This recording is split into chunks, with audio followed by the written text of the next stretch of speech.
बेटा इस चैप्टर में बात करेंगे अमीन्स के उन क्वेश्चंस की जो बोर्ड एग्जाम में 2025 में पूछे गए हैं। ऑर्गेनिक केमिस्ट्री का चैप्टर है हमारा। स्टार्ट करें। देखो पहला क्वेश्चन है, ये कन्वर्जन वाला क्वेश्चन आया हुआ आपका 2025 में। क्वेश्चन है, how can you obtain the following from aniline. Aniline से स्टार्ट करना है।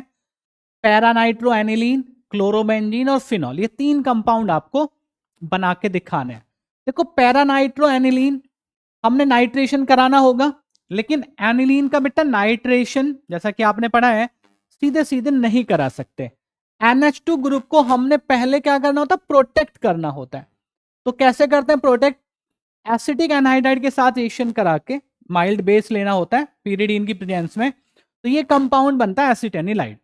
अब एसिटेनिलाइड की रिएक्शन कराते हैं हम कॉन्सेंट्रेटेड नाइट्रिक एसिड और कॉन्सेंट्रेटेड सल्फ्यूरिक एसिड के मिक्सचर के साथ। नाइट्रेशन हुआ, ये देखो ये कंपाउंड मिला हमने, ठीक है, पैरानाइट्रो एसिटेनिलाइड।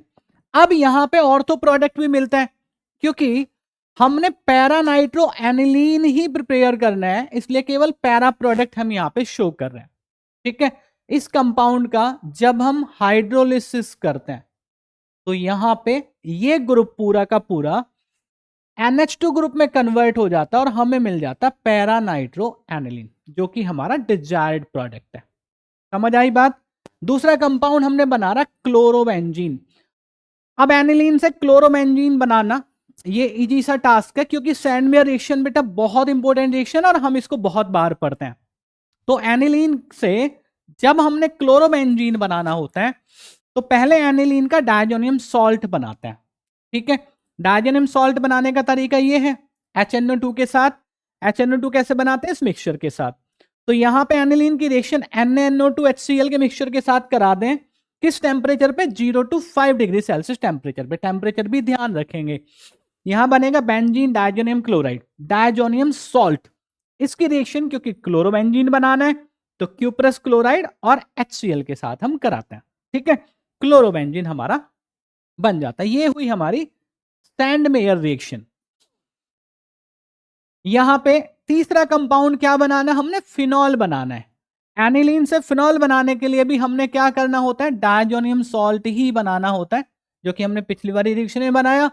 अब डायजोनियम सॉल्ट को वाटर के साथ, देखो वाटर के साथ बस वार्म करना है आपने, हल्का सा गर्म करना है, हीट करना है, आपको फिनॉल मिल जाएगा। ठीक है, तीनों रिएक्शन बहुत आसान से पूछी गई हैं, तीनों रिएक्शन बहुत बढ़िया रिएक्शन है।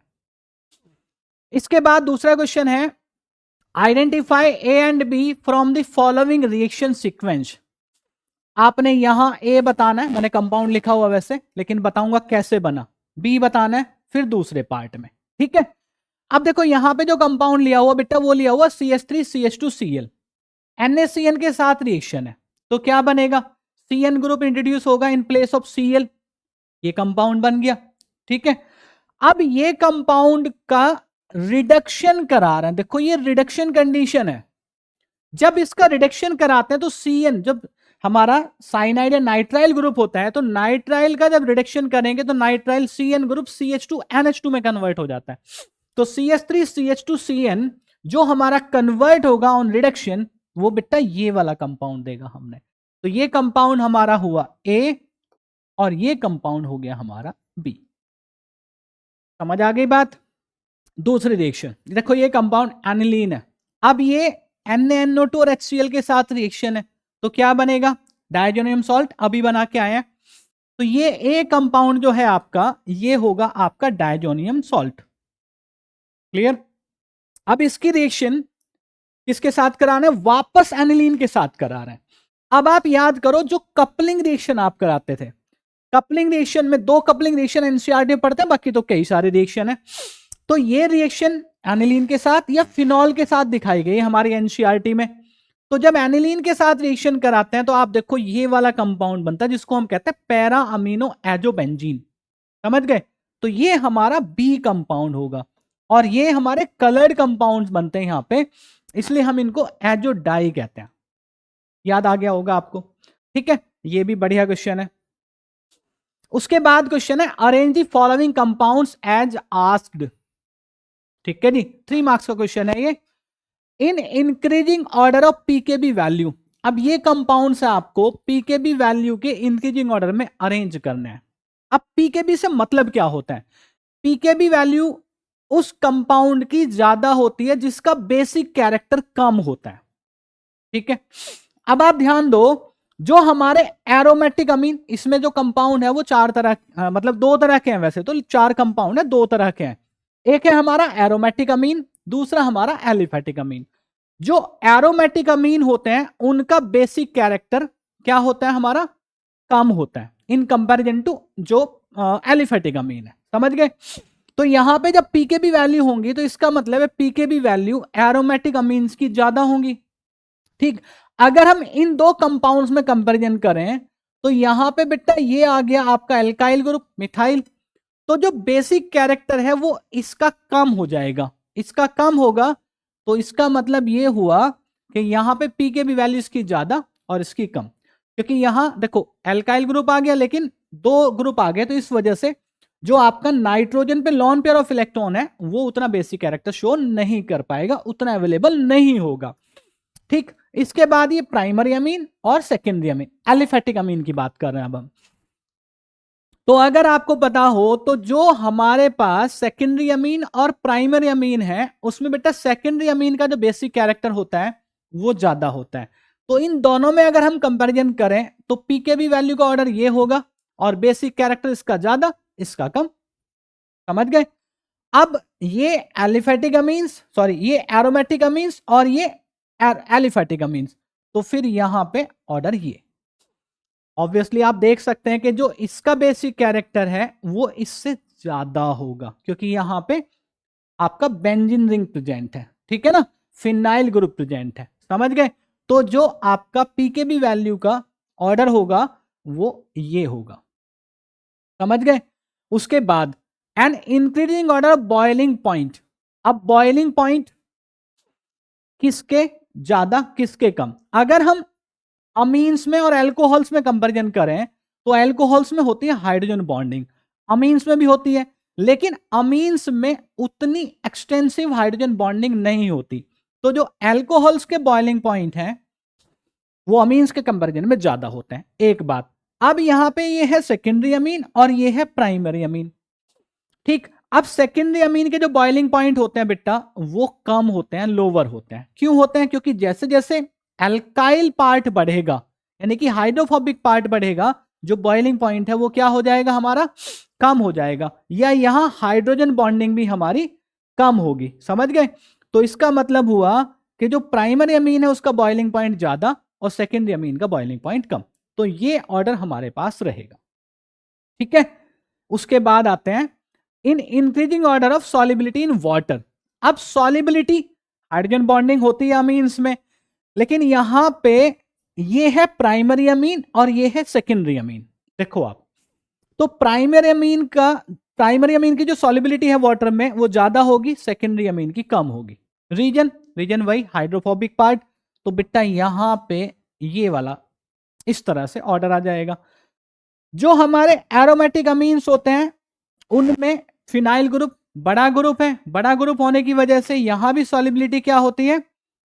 कम होती है। तो ऑर्डर ये होगा। याद रखेंगे कि जो एरोमेटिक अमीन्स होते हैं उनकी सॉल्युबिलिटी जो एलिफेटिक अमीन्स है उनसे कम होती है वाटर के अंदर। इसके बाद क्वेश्चन है बेटा, how will you obtain the following from aniline? ये भी आपका कन्वर्जन का क्वेश्चन है। अब की बार आपने क्या बनाना है? सल्फानिलिक एसिड बनाना, एक कंपाउंड। दूसरा आपने बनाना फिनाइल आइसोसाइनाइड, तीसरा आपने बनाना एसिटेनिलाइड। ठीक है, अब जो सल्फानिलिक एसिड होता है कैसे बनेगा? देखो ये हमारे पास एनिलीन है, एनिलीन की रिएक्शन सल्फ्यूरिक एसिड के साथ हम करा रहे हैं। सल्फ्यूरिक एसिड के साथ जब रिएक्शन करते हैं तो बेटा यहां पे क्या बनेगा? यहां ये बेस ये एसिड, तो यहां बना सॉल्ट। अब जब इस सॉल्ट को हम हीट करते हैं तो इस सॉल्ट को हीट करने पे हमारा ये कंपाउंड बनता है जिसको हम कहते हैं सल्फानिलिक एसिड। ठीक है, दूसरा कंपाउंड फिनाइल आइसोसाइनाइड। अब फिनाइल आइसोसाइनाइड कैसे बनाते हैं? ये एनिलीन हमारा, इसकी रिएक्शन क्लोरोफॉर्म के साथ, एल्कोहलिक KOH के साथ। ठीक है, इनको जब हीट करेंगे तो यहां पे देखो ये कौन सी रिएक्शन है, ये कार्बाइल अमीन रिएक्शन है। आइसोसाइनाइड यहां पे फॉर्म होते हैं क्योंकि रिएक्शन एनिलीन के साथ है, एरोमेटिक अमीन के साथ है, तो यहां पे फिनाइल आइसोसाइनाइड फॉर्म होगा। ठीक है, समझ आई बेटा बात आपको। इसके बाद ये वाला कंपाउंड बनाना है, कैसे, एसिटेनिलाइड बनाना है। एसिटेनिलाइड हमने पहले भी बनाया। अब यहां एनिलीन, एनिलीन की रिएक्शन एसिटिक एनहाइडाइड और pyridine की प्रेजेंस में।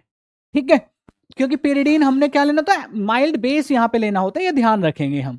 तो जब इन दोनों की रिएक्शन हम कराते हैं तो ये कंपाउंड बनता है, और ये मैंने पहले बताया था आपको कि यहां पे क्या बन जाता है, ये एसिटेनिलाइड बन जाता है। समझ गए बात। Give plausible explanation. क्या क्वेश्चन है, क्वेश्चन बहुत बढ़िया है। Aromatic primary amines can not be prepared by Gabriel phthalimide synthesis. दूसरा question, amides are less basic than amines. ठीक है, अब समझो आप, देखो एरोमेटिक प्राइमरी अमीन्स जो है वो इस रिएक्शन, ये यहां पे मैंने गैब्रियल थैलिमाइड सिंथेसिस वाली रिएक्शन लिखी है। ठीक है, गैब्रियल थैलिमाइड सिंथेसिस वाली रिएक्शन मैंने यहां पे लिखी है, समझ गए। तो यहां पे अब रिएक्शन का कौन सा पोर्शन आपने देखना है। देखो ये हमारे पास एल्काइल हैलाइड रहा, ये रिएक्शन करता इस तरह से, इसका मतलब जो एल्काइल हैलाइड के बीच में यानी कार्बन हैलोजन के बीच में बॉन्ड है वो ब्रेक होना चाहिए, यहां ब्रेक होता है। लेकिन अगर हमें एरोमेटिक प्राइमरी अमीन बनाना है तो बेटा यहां जो बॉन्ड होगा वो इस तरह से होगा, और ये जो बॉन्ड होता है इसमें होता है डबल बॉन्ड कैरेक्टर। ठीक है, डबल बॉन्ड कैरेक्टर यहां पे होता है, तो ये बॉन्ड यहां टूट नहीं पाता, यानी कि इसका ये जो अटैक है ना, ये वाला जो हमने यहां अल्काइल हैलाइड में दिखाया, ये पॉसिबल नहीं है डबल बॉन्ड कैरेक्टर की वजह से। ठीक है, ये इसका रीजन होता है कि जो एरोमेटिक प्राइमरी अमीन्स हैं वो गैब्रियल थैलिमाइड सिंथेसिस से हम प्रिपेयर नहीं कर पाते, इस मेथड से प्रिपेयर नहीं कर पाते, ये केवल एलिफेटिक प्राइमरी अमीन बनाने का बहुत बढ़िया सा मेथड है। ठीक है, इसके बाद amides are less basic than amines. क्यों, क्योंकि देखो अमाइड्स में ये रेजोनेटिंग स्ट्रक्चर्स यहां पे होते हैं, रेजोनेंस शो करता है, तो इसकी वजह से क्या होगा, इसकी वजह से जो ये लॉन पेयर इलेक्ट्रॉन्स हैं, ठीक है, ये यहां देखो इधर डिलोकलाइजेशन इनका हो गया। अगर हम प्राइमरी अमीन में देखें या अमीन्स में देखें, है ना, तो यहां देखो ये इलेक्ट्रॉन पेयर जो है ये लोकलाइज्ड है नाइट्रोजन के ऊपर। जब इलेक्ट्रॉन पेयर लोकलाइज्ड है तो ये हाइड्रोजन आयन के लिए अवेलेबल है, तो ये बेसिक कैरेक्टर हो गया इसका ज्यादा। यहां नाइट्रोजन का जो इलेक्ट्रॉन पेयर है वो डीलोकलाइज्ड है, जिसकी वजह से ये अवेलेबल नहीं है या लेस अवेलेबल है। समझ गए। तो ये हुए हमारे अमीन्स के वो क्वेश्चंस जो बोर्ड में 2025 में पूछे गए।